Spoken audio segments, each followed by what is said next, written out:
Welcome to TCB the climax battle YouTube channel.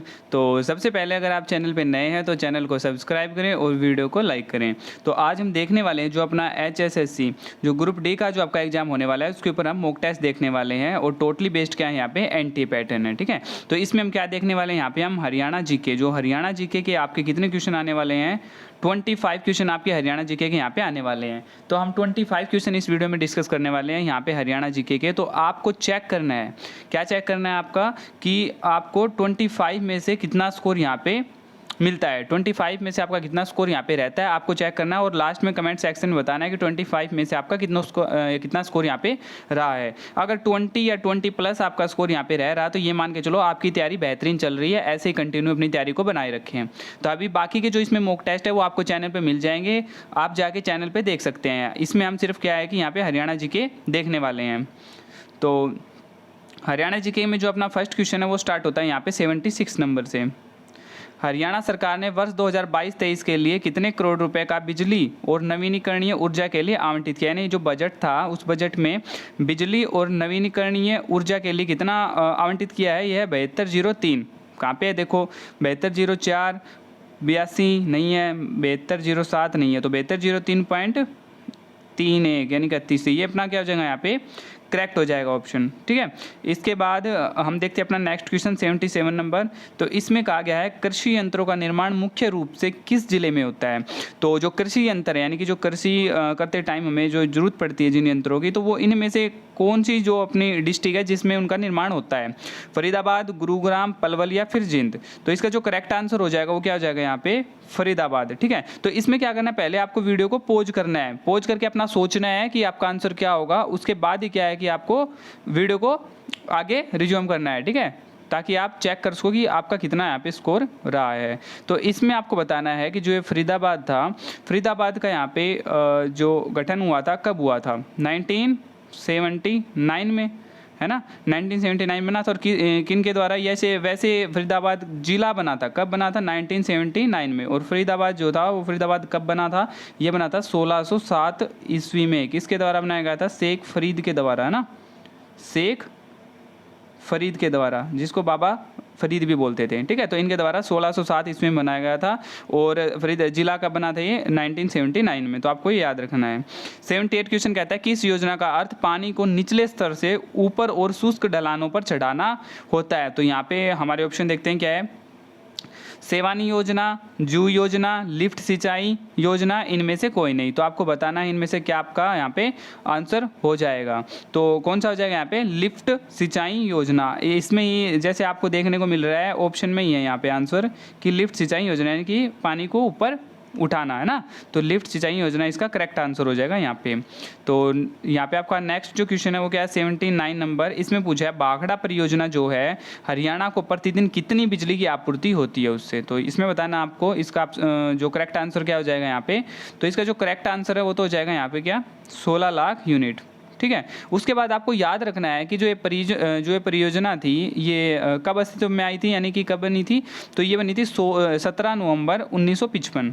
कब, 17 नवंबर 1955 में, 17 नवंबर 1955 में बाघड़ा परियोजना जो थी। और किन के द्वारा, प्रधानमंत्री जो थे जवाहरलाल नेहरू के द्वारा, है ना, पंडित जवाहरलाल नेहरू के द्वारा। कब, 17 नवंबर 1925। दोनों चीज़ें आपको याद रखनी है। नेक्स्ट देखते हैं 80 नंबर जो है अपना, छांदस भाषा के तुरंत बाद विकसित की गई भाषा का क्या नाम था। तो जो छांदस भाषा थी उसके तुरंत बाद जो विकसित हुई थी भाषा वो कौन सी थी, अपनी औदिच्य। ठीक है, तो ये आपकी याद रखना आपको। नेक्स्ट आपको सुमेलित करना है 81 का। ठीक है, तो 81 देखना आपको यहाँ पे सूची 1 में क्या दिया हुआ है, सामान्य, भारी मर्दा, भारी मर्दा या सामान्य, बहुत भारी मर्दा, ये बहुत भारी मर्दा हो गई, और ये मध्यम मर्दा होगी, हल्की मर्दा होगी। ठीक है, तो यानी कि जो भारी मर्दा है उसके अंदर कुछ मिलेगा, यानी कि सिल्ट युक्त, चिका युक्त, सिल्ट, सुप्रवाहित एवं उपजाऊ, बालू की प्रधानता, ये तो हो नहीं सकती बालू की प्रधानता, है ना, सुप्रवाहित भी नहीं हो सकती। तो चिका युक्त, सिल्ट और सिल्ट युक्त। तो जो सामान्य होती है भारी मर्दा वो तो होती है अपनी सिल्ट युक्त। ठीक है, और जो बहुत भारी होती है ना वो होती है अपनी चिका युक्त सिल्ट। तो आपको दोनों में ध्यान रखना, जो बहुत भारी होती है उसमें चिका युक्त सिल्ट होती है, और जो खाली सिल्ट युक्त होती है वो होती है अपनी सामान्य भारी। उसके बाद मध्यम जो मृदा होती है वो अपनी होती है यहाँ पे सुप्रभावित यानी स्वयं प्रभावित और उपजाऊ होती है। और जो हल्की मृदा होती है वो क्या होती है, बालू की प्रधानता होती है उसमें, हल्की मृदा में। तो कैसे हो गया यहाँ पे 4 3 2 1, 4 3 2 1 हमें देखना है कौन से में है, तो 4 3 2 1 है थर्ड ऑप्शन में। तो अपना करेक्ट ऑप्शन क्या हो जाएगा यहाँ पे, थर्ड, 4 3 2 1। तो 82 नंबर देखते हैं यहाँ पे। 82 नंबर में क्या कहते हैं यहाँ पे आपको एक बात और यहाँ पे याद रख लेनी है कि जो सर्वाधिक क्षेत्र है अपना हरियाणा का, जो हरियाणा का सर्वाधिक क्षेत्रों में कौन सी मिट्टी मिलती है, ये पूछा जाता है आपसे क्वेश्चन। रेतीली दोमट मृदा, ये आपको सर्वाधिक क्षेत्र में देखने को मिलेगा, ठीक है। और भारी जो और ज़्यादा भारी, बहुत भारी मृदा होती है ना, उसको हम डाकर भी बोलते हैं। ये दोनों आपको याद रख लेना है यहाँ पे। नेक्स्ट देखते हैं क्या है अपना 82। भारत के कुल सड़क मार्गों का लगभग कितने प्रतिशत हरियाणा में है। तो भारत का जो सड़क मार्ग है उसका हरियाणा में जो सड़क मार्ग कितना प्रतिशत है टोटल का, तो वो हो जाएगा 1.19%, ठीक है। 1.19% हो गया ये। तो यहाँ पे 82 का, तो आपको याद रखना है एक और बात यहाँ पे कि जो भारत का जो सड़क है ना, सड़क नेटवर्क, भारत का सड़क नेटवर्क, ये क्या है कि ये विश्व का दूसरा सबसे बड़ा नेटवर्क है, सड़क नेटवर्क, दूसरा सबसे बड़ा सड़क नेटवर्क, याद रखना आपको, ठीक है। भारत का जो सड़क नेटवर्क है ये विश्व का दूसरा सबसे बड़ा सड़क नेटवर्क। तो आपके दिमाग में क्वेश्चन आना चाहिए कि फर्स्ट नंबर पे कौन है, फर्स्ट पे किसका सड़क नेटवर्क सबसे बड़ा है, तो फर्स्ट पे है वो यूएसए का सड़क नेटवर्क सबसे बड़ा है। तो दोनों बातें आपको याद रखनी है। नेक्स्ट देखते हैं 83 नंबर, हरियाणा का न्यूनतम जनसंख्या वाला जिला कौन सा है। तो न्यूनतम जनसंख्या किसकी है यहाँ पे आपको पता होना चाहिए, कितनी है, पंचकुला की। और कितनी है ये, 561 293 इसकी जनसंख्या हो गई। और इसमें आपका क्षेत्रफल भी याद रखना चाहिए, इसका पूछा जा सकता है सेकंड का में, तो ये हो जाएगा 898 वर्ग किलोमीटर, ठीक है। तो ये इसका क्षेत्रफल हो गया, ये इसकी जनसंख्या हो गई, दोनों आपको याद रखनी है पंचकुला की। 84 क्वेश्चन कहता है हिसार के शियाड़वा ग्राम में किसका जन्म हुआ था। जो शियाड़वा गांव है हिसार का, तो उसमें इनमें से किसका जन्म हुआ था। पंडित नेकीराम शर्मा, चौधरी कृपाराम, राम शर्मा, दौलत राम गुप्त, है ना। तो इनमें से किसका हुआ था, जो हमारे ये चौधरी कृपाराम हैं इनका जन्म हुआ था, है ना। कब हुआ था, 6 दिसंबर 1892, 6 दिसंबर 1892 में हुआ था। और कहाँ पे हुआ था, हिसार का गांव था ये शियाड़वा, हिसार का गांव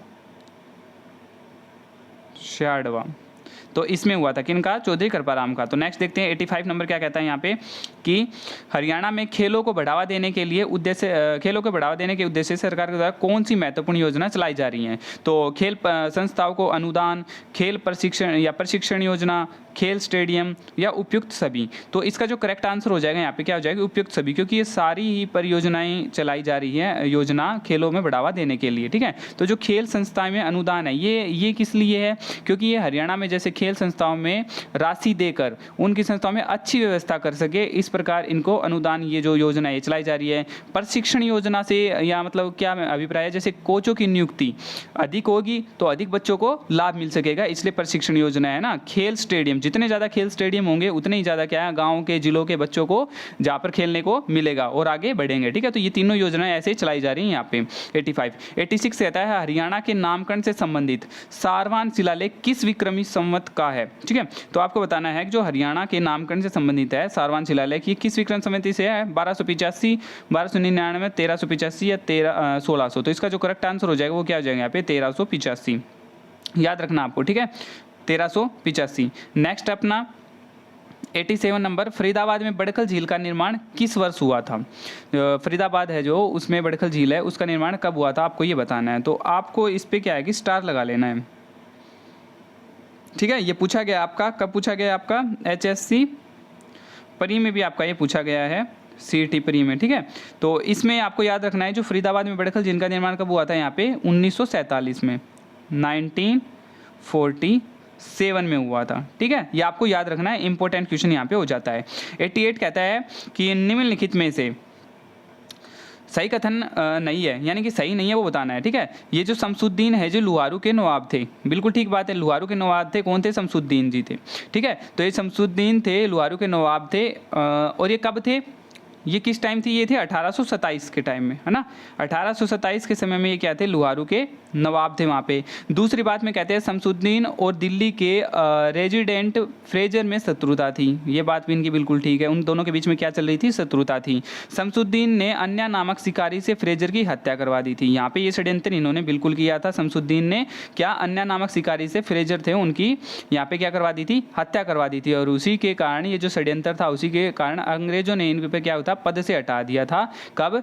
1935 में। 1935 में इनको फिर अंग्रेजों ने पद से हटाया था इस षड्यंत्र के कारण। अंग्रेजों के भय से शमसुद्दीन ने विष खाकर आत्महत्या कर ली थी, ये बिल्कुल गलत बात है, इन्होंने विष खाकर आत्महत्या नहीं की थी। ये अपना गलत हो जाएगा तो हमें गलत ही बताना है, तो यही हमारा ऑप्शन हो जाएगा जो हमें क्लिक करना है। नेक्स्ट 89, ईस्ट इंडिया कंपनी के विरुद्ध किए गए विद्रोह की तिथि है, जो भी है यहाँ पे इनको जो नेतृत्व करता है और जो इनकी तिथि है उनसे हमें क्या करना है? मैच करना है जो विद्रोह हुए थे इनका। ठीक है, तो जैसे कि फर्स्ट में है जिंद का विद्रोह, यहाँ पे इनको यहाँ पे देखते हैं हम। जिंद का विद्रोह हो गया, बनावली का विद्रोह, कैथल का विद्रोह, लाडवा का विद्रोह। तो जो जिंद का विद्रोह था वो कब हुआ था? अपना 1814 में, और किन के द्वारा? प्रताप सिंह के द्वारा। तो 1814 प्रताप सिंह का है, सामने ही है। ठीक है, तो ये सीधा अपना मैच हो रहा है। बनावली का विद्रोह हुआ था 1835 में, बनावली है जो, उसका विद्रोह कब हुआ था? यहाँ पे 1835 में, और किन के द्वारा? गुलाब सिंह के द्वारा।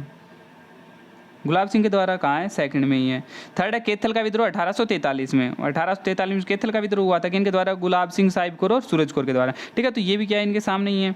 नेक्स्ट अपना लाडवा का विद्रोह 1845 में अजीत सिंह के द्वारा, 1845 में किसका? लाडवा का। तो ये कहाँ है? ये भी इसके सामने है, तो सीधा ही हो जाएगा अपना 1 2 3 4। तो 1 2 3 4 हमें देखना है किसमें है? 1 2 3 4 अपना फर्स्ट ऑप्शन में है, तो फर्स्ट ऑप्शन में बना क्या हो जाएगा? यहाँ पे करेक्ट हो जाएगा 1 2 3 4। आपको याद रखना है ये तीनों इंपॉर्टेंट है। जैसे कि ये चारों हैं, तो इनमें कैसे क्वेश्चन बन सकता है? ये तो अपना मैच द फॉलोइंग हो गया है ना, तो ऐसे बन सकता है। दूसरा डायरेक्ट भी पूछ सकते हैं आपसे कि जिंद का विद्रोह कब हुआ था, ऑप्शन में चारों दे देंगे। कैथल का विद्रोह कब हुआ था, ऑप्शन में चारों दे देंगे। लाडवा का विद्रोह कब हुआ था, तो ये आ सकता है। आपको ये चारों याद रखने इंपॉर्टेंट है ये, है ना, तो याद रखना आपको ये।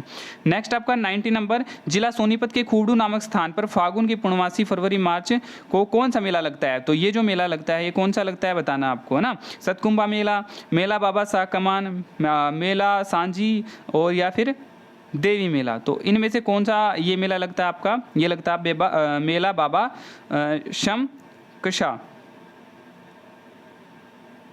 तो कौन सा मेला लगता है? समीक्षा, मेला बाबा समीक्षा का लगता है। ठीक है, नेक्स्ट देखते हैं 91, थानेसर में कुल कितने देव मंदिर थे? तो जो थानेसर में देव मंदिर बताए थे वो कितने थे? 100 देव मंदिर बताए थे थानेसर में। नेक्स्ट देखते हैं 92, कहता है हिंदी के समर्थन में सत्याग्रह आंदोलन से सबसे प्रभावित जिले कौन से थे? जैसे कि क्या था कि पूरे क्षेत्र में, जब पहले हरियाणा नहीं बना था तो उससे पहले जैसे कि जो था टाइम, उसमें पूरे क्षेत्र में पंजाबी को यहाँ पे क्या कर रहे थे? इम्पोज कर रहे थे, पंजाबी को थोप रहे थे कि पंजाबी बोलनी है। ठीक है, लेकिन जो हिंदी भाषा क्षेत्र थे, हिंदी भाषी लोग थे, उनको ये चीज़ सही नहीं थी, तो उन्होंने क्या है? सत्याग्रह चलाया था, हिंदी सत्याग्रह। तो उसमें जो सक्रिय रूप से था, प्रभावित था, ज़्यादा था, वो कौन से साइड थे? अपने दो, हिसार और रोहतक थी। तो इनमें ज़्यादा वो प्रभावित जिले थे, है ना, तो ये आपको याद रखना है, रोहतक और हिसार में। तो नेक्स्ट अपना 93, हरियाणा के किस जिले में होली कॉम्प्लेक्स बनाया जाएगा? तो आपको होली कॉम्प्लेक्स का ध्यान रखना है, ये पूछा जा सकता है आपसे, ये भी इंपॉर्टेंट हो जाता है यहाँ पे। क्या है ये? जैसे कि जो हमारे पंचकुला में अभी जो मनोहर लाल जी है, सीएम ने चंडीगढ़ में जो अपना सचिवालय में मीटिंग हुई थी माता मनसा देवी श्राइन बोर्ड की बैठक में, तो उसमें उन्होंने कहा था कि जो श्री माता मनसा देवी कॉम्प्लेक्स है, मंदिर का जो क्षेत्र है उसको होली कॉम्प्लेक्स बनाया जाएगा, है ना। तो कहाँ पे है मनसा देवी मंदिर? ये आपका यहाँ से करेक्ट होता है, पंचकुला में है, तो पंचकुला यहाँ पे करेक्ट हो जाएगा। उस क्षेत्र को क्या बनाया जाएगा? होली कॉम्प्लेक्स। 94 नंबर कहता है राज्य के पानीपत जिले में किस कंपनी का पेट्रोलियम परिसर स्थित है? तो ये कौन सा है आपका? याद रखना आपको 94 नंबर में कौन सा कॉम्प्लेक्स आपका? ये है आपका इंडियन ऑयल कॉरपोरेशन, है ना, इंडियन ऑयल कॉरपोरेशन, ये आपका यहाँ पे स्थित है पानीपत में। और ये कब फाउंडेड हुआ था आपका? याद रखना आपको 1998 में, 1998 में फाउंडेड हुआ था आपका। नेक्स्ट आपका प्रदेश के अधिकतर किसान किन पशुओं का पालन करते हैं? जैसे कि आपको पता है कि जो हमारा हरियाणा क्षेत्र है हरियाणा क्षेत्र ये क्या है, कृषि प्रधान क्षेत्र है ना, तो इसमें जो सबसे ज़्यादा हमारा पशुओं को पालन करते हैं वो क्या होता है, गाय और भैंस को, है ना। अलग अलग प्रकार से गाय और भैंसों का पालन सबसे ज़्यादा होता है। किसानों की मांग पर नलकूपों की गहराई के आधार पर बिजली की कौन सी प्रणाली पूरे प्रदेश में लागू की गई है, किसानों की डिमांड पे, है ना। तो ये कौन सी अपनी स्टेव विद्युत नापन प्रणाली, टेस्ट प्रणाली, ये यहाँ पे ऑप्शन गलत है, ये भी नहीं है, ये भी नहीं, ठीक है। तो इसको सही कर लो, यहाँ पे क्या है, ये स्लैब प्रणाली है, स्लैब प्रणाली।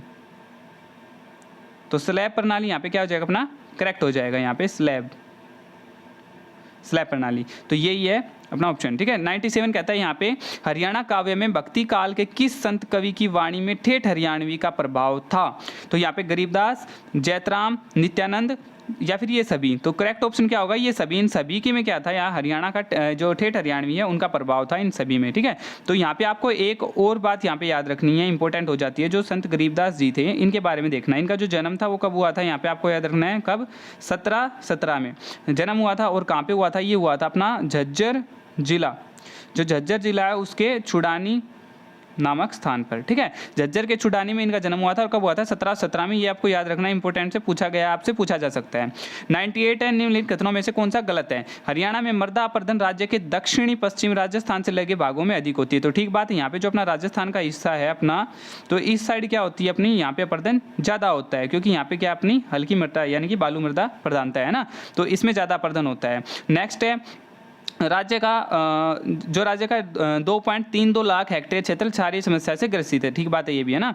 तो नेक्स्ट अपना, राज्य में उपमंडल स्तर पर भूमि और जल परीक्षण की 30 प्रयोगशालाएं स्थापित की गई है। ठीक बात है, ये भी 30 स्थापित की गई है ना। तो नेक्स्ट है, राज्य का दक्षिणी पश्चिम भाग जल अपर्दन से प्रभावित है। तो यहाँ पे देखो आप इसको कैसे, जैसे आपको नहीं पता इनके बारे में, इन ऑप्शन का आपको नहीं पता है, कुछ भी आइडिया नहीं है, तो आप इसको कैसे टैकल कर सकते हो। फर्स्ट का आपको डेफिनेटली पता होगा कि हरियाणा में जो दक्षिणी पश्चिमी क्षेत्र है राजस्थान से लगा हुआ, वो क्या है, मृदा अपर्दन से प्रभावित है, क्योंकि वहाँ पे पता है आपको, यानी कि राजस्थान से अटैच, इसलिए मृदा अपर्दन से प्रभावित है, ठीक है। तो यहाँ पे देखो इसका कॉन्ट्राडिक्ट दिया है, यहाँ पे फोर्थ ऑप्शन में दक्षिणी पश्चिमी भाग जल अपर्दन से प्रभावित है। तो यहाँ पे दो चीजें एक साथ कैसे हो सकती हैं, यहाँ पे तो हो गया मृदा अपर्दन से, यहाँ से जल अपर्दन, दोनों चीजें यहाँ पे आपस में नहीं मैच होती है ना, तो इसलिए आप बता सकते हो ये आपको पता है करेक्ट है। तो ये दोनों का अगर आपको नहीं भी पता है तो आपको एलिमिनेट करके इसको करेक्ट यहाँ पे कर सकते हैं, तो फोर्थ आपका करेक्ट हो जाएगा। 99 में पूछा है, प्रदेश में छोटे परिवहन बस डिपो की संख्या कितनी है। छोटे परिवहन बस डिपो की पूछा, याद रखें, ठीक है। वैसे बस डिपो कितने हैं यहाँ पे, बस डिपो कितने आपके